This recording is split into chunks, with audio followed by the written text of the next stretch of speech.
Autre sujet, ce constat, maintenant les femmes sont encore trop peu nombreuses dans les filières scientifiques et technologiques, souvent par méconnaissance ou a priori.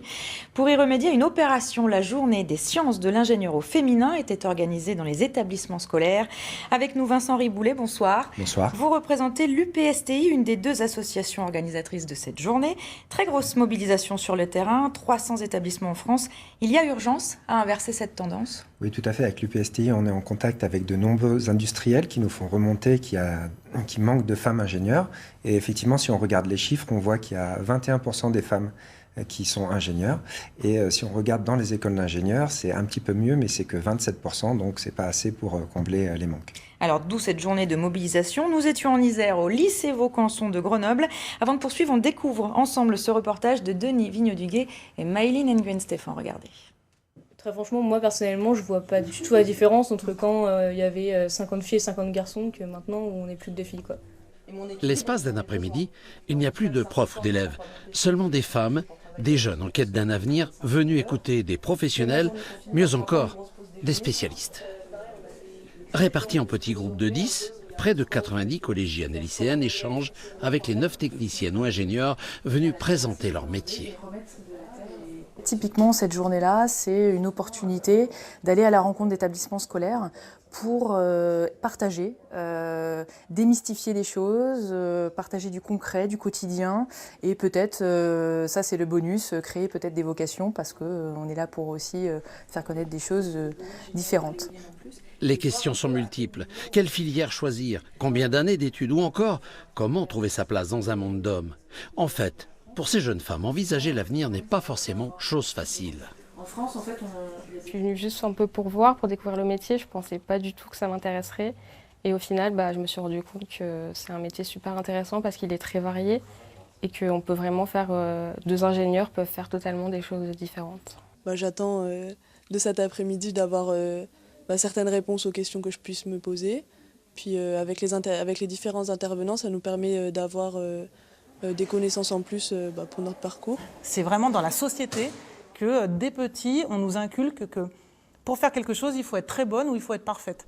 Alors que l'homme, on ne lui met pas la pression sur ça en fait.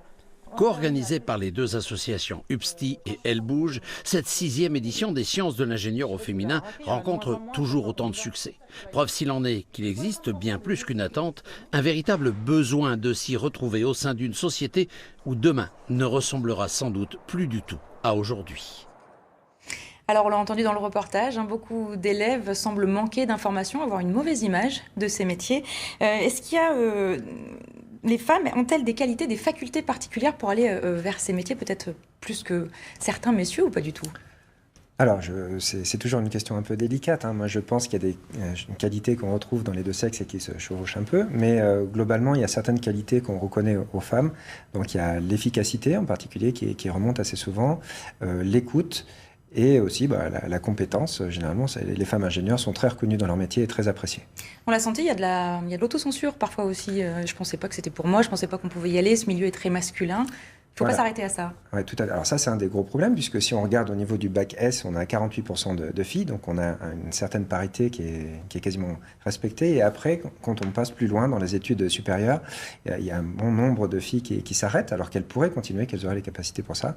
Donc il y a une forme d'autocensure, effectivement, elles se limitent. Et justement, un des objets de cette journée, c'est de faire rencontrer des jeunes filles avec des femmes ingénieurs pour leur donner, leur montrer des exemples, leur faire avoir un contact humain, chaleureux, pour leur montrer que c'est possible. Et donc, essayer qu'elles arrêtent de se limiter par elles-mêmes et qu'elles candidatent, qu'elles postulent, qu'elles essaient d'aller dans les écoles d'ingénieurs pour après faire des belles carrières.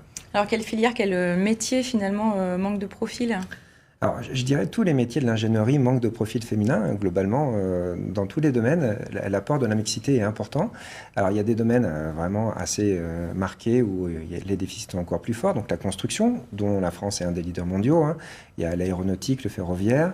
Il y a aussi l'aspect numérique qui devient un marché important. Mais globalement, les ingénieurs vont avoir à l'avenir plein de défis à relever sur la santé, l'accès à l'eau, tout ça dans un contexte d'environnement durable dans lequel je pense que les femmes ont un point de vue à apporter et une contribution significative à apporter. Est-ce que ces témoignages, ces rencontres, finalement, ça change la donne ? Alors, on aimerait bien que c'est la 6e année là qu'on organise ça, que ça ait un impact vraiment. Alors, en 6 ans, pour nous, c'est difficile de mesurer le nombre de femmes en école d'ingénieur, puisque celles qu'on a vues il y a 6 ans viennent tout juste de rentrer, et puis l'événement n'était pas aussi développé à l'époque. Donc, je ne vais pas pouvoir avoir des statistiques globales. Par contre, on peut regarder au niveau local, déjà le retour en fin de journée des filles. Donc, vous en avez eu certaines dans le reportage. Le retour du terrain, on sent que les choses ont changé déjà. Voilà. Ouais. Et puis moi, par exemple, donc je suis enseignant au lycée Vaucanson en prépa PTSI. J'ai une de mes élèves qui a fait cette journée il y a quelques années et qui m'avait dit que c'était un des éléments déclencheurs pour qu'elle vienne dans ma prépa pour après intégrer une école d'ingénieur. Merci Vincent Riboula d'avoir accepté notre invitation. Merci beaucoup. Merci.